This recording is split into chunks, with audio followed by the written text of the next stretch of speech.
Hello, my Adventist brothers and sisters. My name is Mike, and like many of you, I have been following the controversy over women's ordination within our church. I feel like most of what can be said on the subject has already been said, and I have no desire to be redundant. However, as a student of Bible prophecy, I believe the current women's ordination crisis we are facing has been foretold in the Scriptures. As Seventh-day Adventists, we are familiar with Jesus' movements through the heavenly sanctuary. We know that in 1844, Jesus entered into the most holy place, signifying that we are living in the antitypical Day of Atonement. This means the objects inside the most holy place, such as the Ten Commandments inside the Ark of the Covenant, represent present truth, including Aaron's rod. The Bible tells us what Aaron's rod was to represent. And the Lord said unto Moses, Bring Aaron's rod again before the testimony, to be kept for a token against the rebels.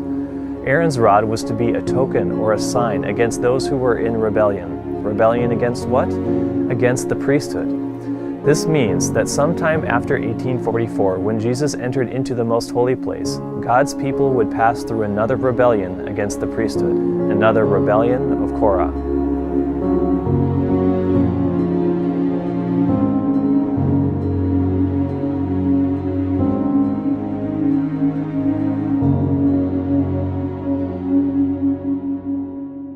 Korah was the cousin of Moses and a leader in this rebellion. In Patriarchs and Prophets, we read, Though appointed to the service of the tabernacle, he had become dissatisfied with his position and aspired to the dignity of the priesthood.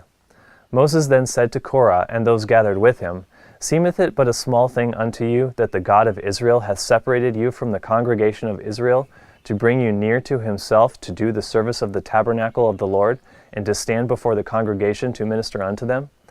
And he hath brought thee near to him, and all thy brethren, the sons of Levi, with thee, and seek ye the priesthood also? In other words, Moses was astonished that although chosen by God to serve a special purpose and minister to the congregation, they were still dissatisfied and desired to fill a position God had not ordained them to fill.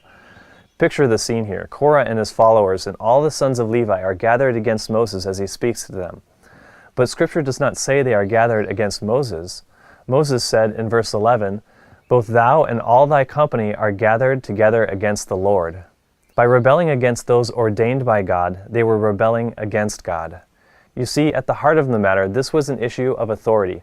By whose authority had Moses and Aaron obtained the priesthood? Was it by God's authority or by man's authority? Korah and those in rebellion believed Moses and Aaron were self-appointed by their own authority. Look at verse 13. Among the other rebels were Dathan and Abiram, and they said to Moses, Thou make thyself altogether a prince over us. In accusing Moses and Aaron of appointing themselves, the rebels had in one statement both denied the authority of God and assumed it for themselves. Patriarchs and Prophets leaves us with a multitude of inspired insight, including this statement. Speaking of the rebels, we read, They had discussed the question of the right of Moses to so great authority and honor until they had come to regard him as occupying a very enviable position which any of them could fill as well as he, and they deceived themselves and one another into thinking that Moses and Aaron had themselves assumed the positions they held. The discontented ones said that these leaders had exalted themselves above the congregation of the Lord, in taking upon them the priesthood and government. But their house was not entitled to distinction above others in Israel. They were no more holy than the people, and it should be enough for them to be on a level with their brethren who were equally favored with God's special presence and protection. Brothers and sisters, is the experience of Aaron's rod in the test over the priesthood not to be repeated at the end of time? And if it is, how significant is this crisis over the priesthood in our church? For it is a sure evidence that we, like the Israelites, are on the borders of Canaan. Let's take a closer look at this rebellion, and as we do, I think you will see the arguments and positions playing out in the rebellion of Korah are being repeated today in the crisis over women's ordination. Back in Numbers chapter 16, God had said to his people in verse 26, Depart, I pray you, from the tents of these wicked men, and touch nothing of theirs, lest ye be consumed in all their sins. God took this rebellion against his authority so seriously it warranted a penalty of death. And Moses pronounces the sentence, and in so doing defends the authority by which he was ordained to the priesthood. He said to the rebels, Hereby ye shall know that the Lord hath sent me to do all these works, for I have not done them of my own mind. And to prove his authority was given of God, and that he was not self-appointed, Moses pronounces the sign by which they should know the authority he was given was by God. he said to them, "If these men die the common death of all men, or if they be visited after the visitation of all men, then the Lord hath not sent me. But if the Lord make a new thing, and the earth open her mouth, and swallow them up with all that appertain unto them, and they go down quick into the pit, then ye shall understand that these men have provoked the Lord." And it came to pass, as he had made an end of speaking all these words, that the ground clave asunder that was under them, and the earth opened her mouth, and swallowed them up, and their houses, and all the men that appertained unto Korah, and all their goods. They and all that appertained unto them went down alive into the pit, and the earth closed upon them, and they perished from among the congregation. The sign had come to pass, and by a miracle all the congregation of Israel was made to understand that in seeking the priesthood the rebels had provoked the Lord. You would think this would settle the issue of the priesthood, but it didn't. The very next day the rebellion continued. But on the morrow all the congregation of the children of Israel murmured against Moses and against Aaron, saying, "Ye have killed the people of the Lord." It's hard to imagine after the ground opened up and swallowed the rebels, the people would blame the event on Moses. But do you see what the people had done? Not once, but twice they had denied God. They denied the authority of God in denying the ordination of Moses to the priesthood, and they had denied the power of God in the display that was to be a sign of his authority. This was a repetition of the story of Cain and Abel. One party wanted to acknowledge and follow what God had required, while the other party wanted to do things their own way. Now a second time, the penalty of rebellion weighed upon the people, and a plague began to consume them. So watch what happens next.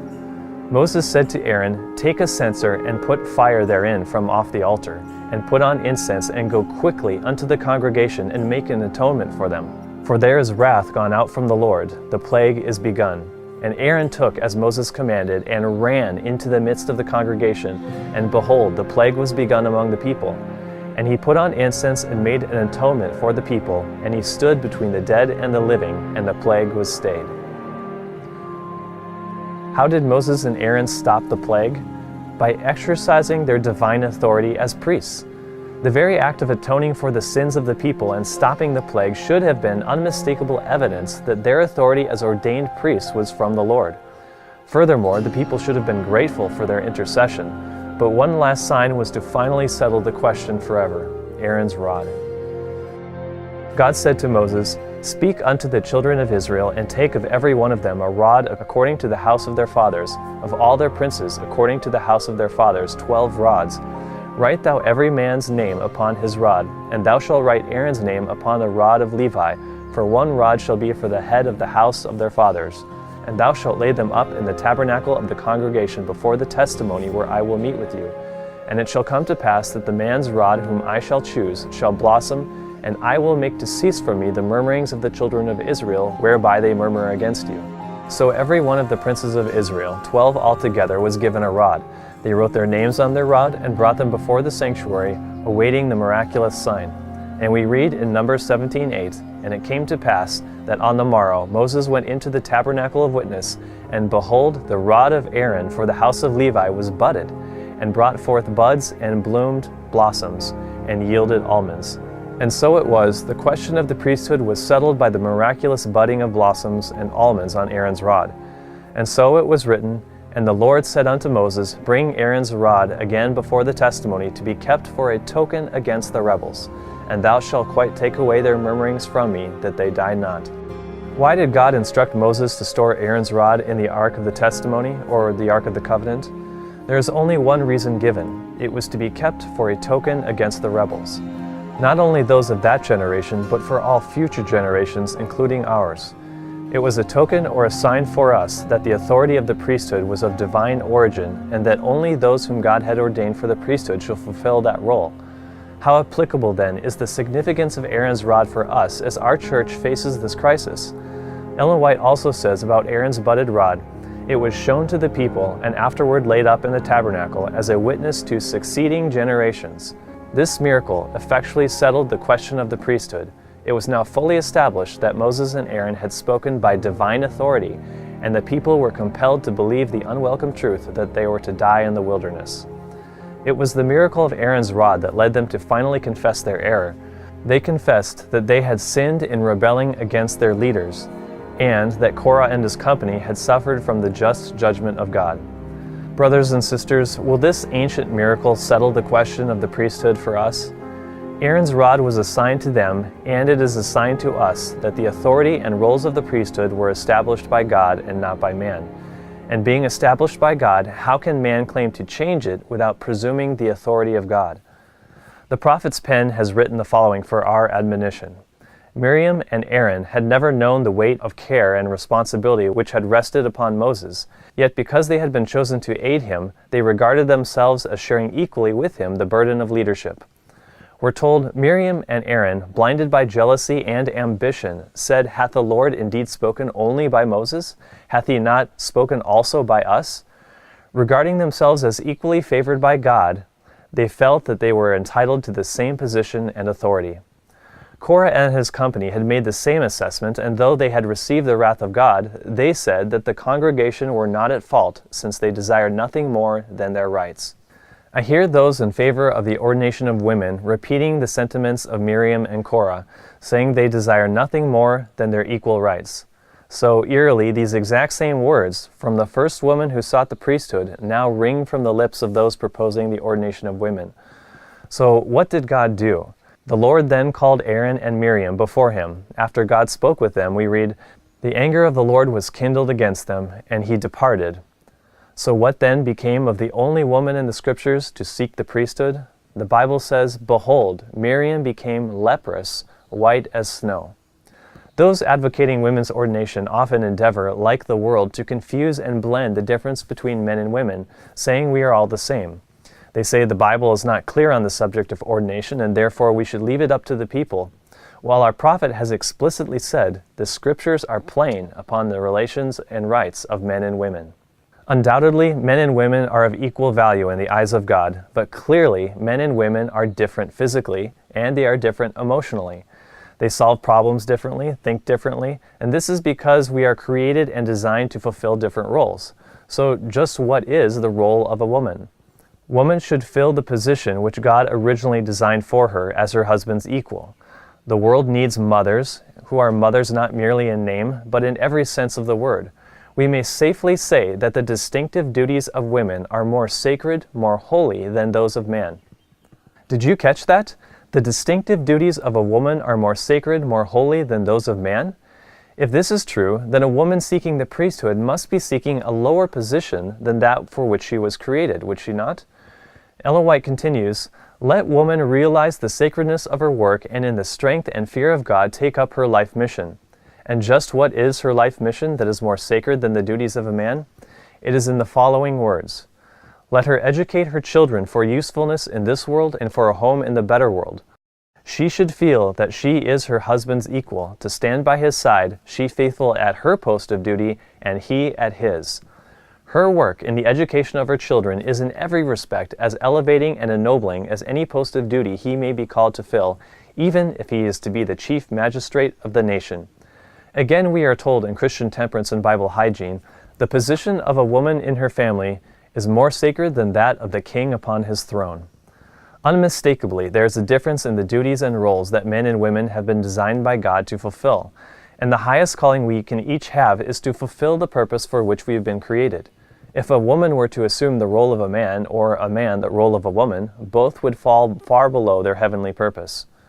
The king upon his throne has no higher work than has the mother.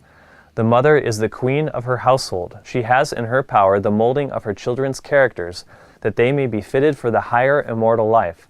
An angel could not ask for a higher mission, for in doing this work she is doing service for God. Let her only realize the high character of her task, and it will inspire her with courage. Let her realize the worth of her work and put on the whole armor of God, that she may resist the temptation to conform to the world's standard. Her work is for time and for eternity. I think it is safe to say few women have ever contemplated the true significance of their high calling. If more women correctly understood the sacredness of their duties, perhaps the temptation to conform to the world's standard in seeking other positions of influence would not be a temptation. The influence of the mother upon her children and through her children upon the world will reach into eternity. The husband, in the open missionary field, may receive the honors of men, while the home toiler may receive no earthly credit for her labor. But if she works for the best interest of her family, seeking to fashion their characters after the divine model, the recording angel writes her name as one of the greatest missionaries in the world. God does not see things as man's finite vision views them. Ladies, please never fail to view your position and purpose through the eyes of God instead of the eyes of the world. And there needs to be no confusion concerning God's view of the roles of men and women, because we are told exactly how He views them, and this is an amazing statement. Could the veil be withdrawn and the father and mother see as God sees the work of the day, and see how His infinite eye compares the work of the one with that of the other, they would be astonished at the heavenly revelation. The father would view his labors in a more modest light, while the mother would have new courage and energy to pursue her labor with wisdom, perseverance, and patience. Now she knows its value. While the father has been dealing with the things which must perish and pass away, the mother has been dealing with developing minds and character, working not only for time, but for eternity. Ladies, your duty to God is viewed by heaven with such sacredness and holiness that not even angels could ask for a higher mission. So make no mistake, to seek the priesthood is to sacrifice your God-given womanhood and the sacredness of your high calling for a lower position than that to which you have been called.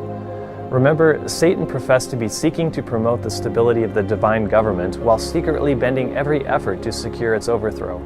And even now he inspires women in the same way with his claim of equal rights, leading them to think they will gain and maintain their dignity and womanhood when in the eyes of heaven they will lose it, just as Eve did. Eve had been perfectly happy by her husband's side in her Eden home, but like restless modern Eves, she was flattered with the hope of entering a higher sphere than that which God had assigned her. In attempting to rise above her original position, she fell far below it. A similar result will be reached by all who are unwilling to take up cheerfully their life duties in accordance with God's plan. In their efforts to reach positions for which He has not fitted them, many are leaving vacant the place where they might be a blessing. And here's why I said what I did, that in their desire for a higher sphere, many have sacrificed true womanly dignity and nobility of character and have left undone the very work that heaven appointed them. It is true a mother's work is never done and is often unappreciated or as unrecognized as it should be. But every faithful mother will be well rewarded in the courts of heaven. In the book Child Guidance, Ellen White describes this reward. We see a retinue of angels on either side of the gate, and as we pass in, Jesus speaks, "Come ye blessed of my Father, inherit the kingdom that is prepared for you from the foundation of the world." Here he tells you to be a partaker of His joy, and what is that? It is the joy of seeing the travail of your soul, fathers. It is the joy of seeing that your efforts, mothers, are rewarded. Here are your children. The crown of life is upon their heads, and the angels of God immortalize the names of the mothers whose efforts have won their children to Jesus Christ.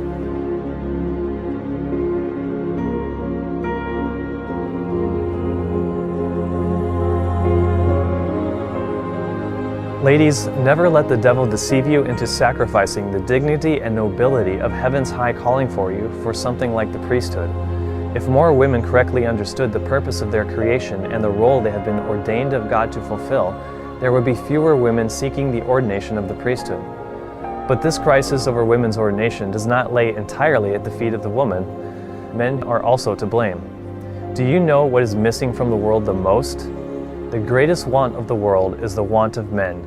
Men who will not be bought or sold, men who in their inmost souls are true and honest, men who do not fear to call sin by its right name, men whose conscience is as true to duty as the needle to the pole, men who will stand for the right though the heavens fall. Men, it is time we fulfill our God-appointed duty to stand up for truth and righteousness. Too often men have sacrificed their dignity and duty and nobility of character to please the people and earn their approbation. Paul said in Galatians 1:10, "Do I seek to please men? For if I yet pleased men, I should not be the servant of Christ." There are far too many men appointed positions of leadership in the church that are like Aaron, afraid of the people, desiring their affirmation more than their salvation. As a result, the claim is made that many women could speak and stand for truth more boldly than those currently employed in our pulpits. And in this, I'd have to say they are correct. Many women could perform the duties of a pastor better than many men, but this does not mean that women should fill these positions. It means the men in those positions must step up to the plate or step off, and this is what the prophet instructs us. The converting power of God must come upon the hearts of the ministers, or they should seek some other calling. We are very blessed to have a few good men lifting up the standard, but more are needed. If we had more men in our church that were converted and convicted, who understood their duties and roles and, in the fear of God, were proclaimers and defenders of undiluted truth, they would garner more respect from the men and women they are shepherding. And seeing the position of ordained minister filled by a man set on fire by the Spirit of God, the people would respect the leadership of that man, and ordaining women to the priesthood would not even come to mind, because there would be no need. But today there is a need for Spirit-filled leaders, and therefore the greatest want of the world is the want of men. And while these men are vacant, our people will be tempted to fill this vacancy another way. I believe the story regarding Aaron's rod is not just a record of a past event in ancient Israel, but given that it was placed in the Ark of the Covenant in the most holy place, the rod itself is also a prophecy foretelling that spiritual Israel will face another rebellion sometime after 1844 in the prophetic Day of Atonement, and that is us, and that is now. The Day of Atonement was the day of judgment, and on this day God's people were separated. Those who had brought their sins into the sanctuary were forgiven, while those who clung to their sins were cut off from among Israel. Also, in the days of Korah, there was a separation among God's people. And the Lord spake unto Moses and unto Aaron, saying, Separate yourselves from among this congregation, that I may consume them in a moment. This is unmistakably the second angel's message. It is a call to separate those indulging in sinful practices before the judgments of God fall upon them. Just as we read in Revelation, when the second angel says, Come out of her, my people, that ye be not partakers of her sins, and that ye receive not of her plagues. According to the scriptures, those in Babylon are practicing sin, and when we look to modern Babylon, what do we see is happening? In 1956, the Methodist Church approved full clergy rights for women. The Presbyterian USA Church followed in 1959. The Episcopal Church decided to ordain women in 1976. The Catholic Church is, as of recently, ordaining women, even if it's against official church policy, although many within the church are still calling for women priests in order to survive, they say. The Christian Reformed Church in North America began ordaining women in 1995. Between 2005 and 2014, the Anglican Church went through a conflict over women's ordination, finally approving it last November in 2014, after 500 years of male headship. They ordained their first female bishop in January of this year, and 5 months later, in June, she was back in the news expressing her desire that the church should refer to God as a she. The Mormon Church has not allowed women to be ordained, but last year in April, 400 women marched together to the Temple Square in Salt Lake City to protest, showing the fight is far from over. It seems there is no denomination that has not already allowed the ordination of women in which this controversy is not stirring. As Seventh-day Adventists, we know the Bible calls these Christian denominations Babylon, and in Babylon, the spirit to ordain women to the priesthood is on the move. So if the ordination of women is the moving of the Holy Spirit, as some say, then we must confess that it is the Spirit of God moving in unprecedented ways in the Catholic and Protestant, Mormon, and other churches. However, the Bible says this is not the case. We read, Babylon the Great is fallen, and has become the habitation of devils, and the hold of every foul spirit, and a cage of every unclean and hateful bird. According to the Bible, the spirit working in these churches is not the Holy Spirit, but a foul spirit, and the working of demons. And if it is a foul spirit that is motivating this push for the ordination of women in Babylon, then it is a foul spirit that is pushing for the ordination of women among us. This crisis over women's ordination is much, much more significant than many realize, because what is actually playing out right now is a conflict between all the same principles that split the church in heaven. We can say this about women's ordination because this is what we've been told about the rebellion of Korah. In the rebellion of Korah is seen the working out upon a narrower stage of the same spirit that led to the rebellion of Satan in heaven.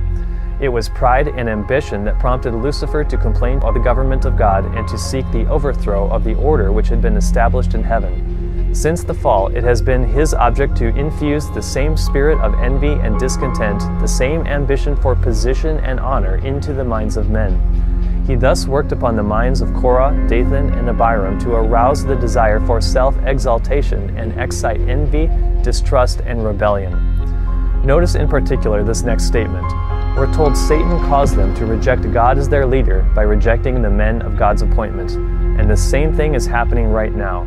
Yet while in their murmuring against Moses and Aaron they blasphemed God, they were so deluded as to think themselves righteous and to regard those who had faithfully reproved their sins as actuated by Satan. Since the rebellion of Korah was a working out upon a narrower stage of the great controversy between Christ and Satan, then so is the women's ordination crisis.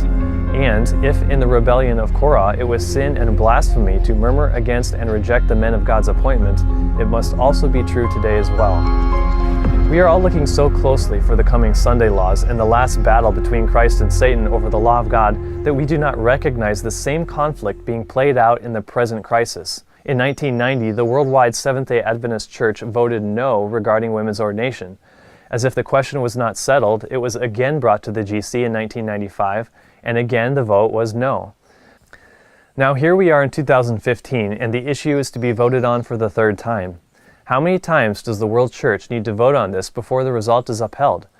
It is the Church's official policy not to ordain women as pastors, but already, before the third vote has taken place, SDA churches have already ordained female pastors in outright rebellion against the Church, showing no regard for its policies or the people who have already voted on this issue twice. If that were not bad enough, in the book Reflections on Women's Ordination, we read, ignoring recent General Conference appeals to refrain from acting independently, the Columbia Union on July 29, 2012, voted overwhelmingly to authorize ordination without regard to gender. This was done in the very presence of Elder Ted N.C. Wilson, General Conference President, who appealed to the delegates to drop the motion. What is happening right now is another rebellion of Korah. The prophet of God has warned us the evils from the rebellion of Korah exist today. She wrote, "Do not the same evils still exist that lay at the foundation of Korah's ruin? Pride and ambition are widespread, and when these are cherished, they open the door to envy and a striving for supremacy. The soul is alienated from God and unconsciously drawn into the ranks of Satan." Like Korah and his companions, many, even of the professed followers of Christ, are thinking, planning, and working so eagerly for self-exaltation that in order to gain the sympathy and support of the people, they are ready to pervert the truth, falsifying and misrepresenting the Lord's servants. Just as with Lucifer in the Great Controversy, it was a selfish spirit that fueled Korah, Dathan, and Abiram and others in striving for the supremacy in seeking the priesthood. And in turn, this led to an unconscious separation of the soul from God and their rebellion against the Lord and his representatives. We read in Patriarchs and Prophets, page 42, about Lucifer. He had sought to falsify the word of God and had misrepresented his plan of government, claiming that God was not just in imposing laws upon the angels, that in requiring submission and obedience from his creatures, he was seeking merely the exaltation of himself. The devil's argument was that God had selfishly required the submission of his creatures and the exaltation of himself. And with that in mind, do you remember what Korah said about Moses? But many were not ready to accept Korah's accusations against Moses. The memory of his patient, self-sacrificing labors came up before them, and conscience was disturbed. It was therefore necessary to assign some selfish motive for his deep interest for Israel, and the old charge was reiterated, that he had led them out to perish in the wilderness that he might seize upon their possessions. The devil's strategy in heaven was to accuse God of selfish motives, and he imbues those influenced by him with the same spirit. In the rebellion in heaven and the rebellion of Korah, the exact same accusations were made that are now being made against those who oppose the ordination of women. It is said that in opposing women's ordination, they are selfishly denying women their rights. Can you now see this crisis is not merely about church policy, but about the preparedness and fitness of God's people to fulfill their role in the finishing of the great controversy? Regardless of what happens at the GC session in July, I believe this crisis is far from over. Many who are wholeheartedly willing to submit to God's government are still deceived, and I believe for this reason God will allow this crisis to mature further, because this is how God has handled the great controversy in heaven. Satan had made it appear that he himself was seeking to promote the good of the universe. The true character of the usurper and his real object must be understood by all. He must have time to manifest himself by his wicked works. What will happen in the wake of the GC, I do not know, but Ellen White's statement in Second Selected Messages, page 113, rings with relevance. She says, "A new life is coming from heaven and taking possession of all God's people, but divisions will come in the church. Two parties will be developed. The wheat and the tares grow up together for the harvest." Not only are we told two parties will be developed, but we are told how. God will arouse his people. If other means fail, heresies will come in among them, which will sift them, separating the chaff from the wheat. Is women's ordination a heresy that God has allowed in the church to wake up his people? Will this crisis further develop in a separation of two parties within our church? Time will tell. Timothy says, "For if a man know not how to rule his own house, how shall he take care of the church of God?" Timothy is pointing out the order in the home is an example of the order in the church. The man is to be the priest of the household, selflessly caring, protecting, and providing for his family. In a household with two women, one of those women takes on the role of the man, and you have a homosexual relationship. So what happens if a woman takes on the role of a man in the church? Is it not a form of spiritual homosexuality within the church? And if homosexuality gains a foothold in the church spiritually, what's to stop it from gaining a foothold in the church physically and literally, and thus ordaining gay and lesbian pastors? You know, just recently, the Supreme Court decided that gay marriage should be legal in all 50 states. And as Christians, we think, what right does man have to redefine the institution given by God? So why do Christians not see the ordination of the priesthood in the same light? What right does man have to redefine the priesthood, which was instituted and ordained by God? You know, something interesting happened in the scriptures when the disciples were debating amongst themselves who would be the greatest. And then Jesus came among them and asked about this. And he came to Capernaum, and being in the house, he asked them, "What was it that ye disputed among yourselves by the way?" But they held their peace, for by the way they had disputed among themselves who should be the greatest. We're told that in the Desire of Ages, the presence of Jesus and his question put the matter in an entirely different light from that which it had appeared to them while they were contending by the way. Shame and self-condemnation kept them silent. Jesus had told them that he was to die for their sake, and their selfish ambition was in painful contrast to his unselfish love. If any man desire to be first, the same shall be last of all, and servant of all. There was in these words a solemnity and impressiveness which the disciples were far from comprehending. That which Christ discerned they could not see. They did not understand the nature of Christ's kingdom, and this ignorance was the apparent cause of their contention. The very thing that led to this striving for the supremacy amidst the disciples was that they did not understand the nature of God's kingdom is selflessness. If there was ever an injustice in the world, it would be the crucifixion of the most selfless being to have ever walked the earth. And what did Jesus say when he was brought to his trial? But Jesus yet answered nothing. If there is ever a striving for supremacy amongst the members of our church, be it for the position of an elder, a cook, a Sabbath school teacher, or a pastor, that spirit is not the spirit of Christ. In the Desire of Ages, we read about Lucifer. He sought for himself the highest place, and every being who is actuated by his spirit will do the same. Thus, alienation, discord, and strife will be inevitable. Dominion becomes the prize of the strongest. The kingdom of Satan is a kingdom of force. Every individual regards every other as an obstacle in the way of his own advancement, or a stepping stone on which he himself may climb to a higher place. In contrast to this spirit of self-seeking and self-exaltation, it was Christ who made himself of no reputation, and took upon him the form of a servant, and was made in the likeness of men. And being found in fashion as a man, he humbled himself and became obedient unto death, even the death of the cross. Now the cross was just before him, and his own disciples were so filled with self-seeking, the very principle of Satan's kingdom, that they could not enter into sympathy with their Lord, or even understand him as he spoke of his humiliation for them. Very tenderly, yet with solemn emphasis, Jesus tried to correct the evil. He showed what is the principle that bears sway in the kingdom of heaven, and in what true greatness consists, as estimated by the standard of the courts above. Those who were actuated by pride and love of distinction were thinking of themselves and of the rewards they were to have, rather than how they were to render back to God the gifts they had received. They would have no place in the kingdom of heaven, for they were identified with the ranks of Satan. Brothers and sisters, we are living in the Day of Atonement, and those items placed in the Ark of the Covenant in ancient times represent truths and tests for God's people at the end of time.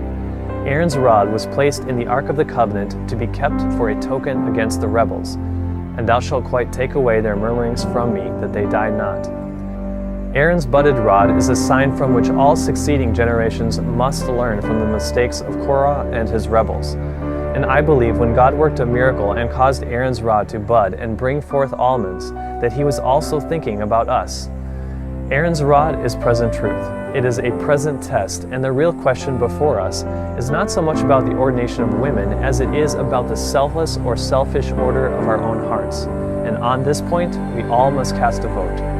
Remember, Aaron's rod is a prophecy and a warning for our church, who, living in the Day of Atonement, is facing another rebellion over the matter of the priesthood. We must be so filled with Christ and His selfless love that there may be no room left for self to gain a foothold. We are on the fringes of eternity, a world of precious souls laid just beyond our borders, perishing for want of hope and a knowledge of God. More now than ever in the history of humanity, we must put away self. The prophet has warned us, we have nothing to fear for the future, except as we shall forget the way the Lord has led us and His teaching in our past history. We focus so much on the law of God inside the Ark of the Covenant. Will we also neglect Aaron's rod that was also placed inside the Ark for our generation?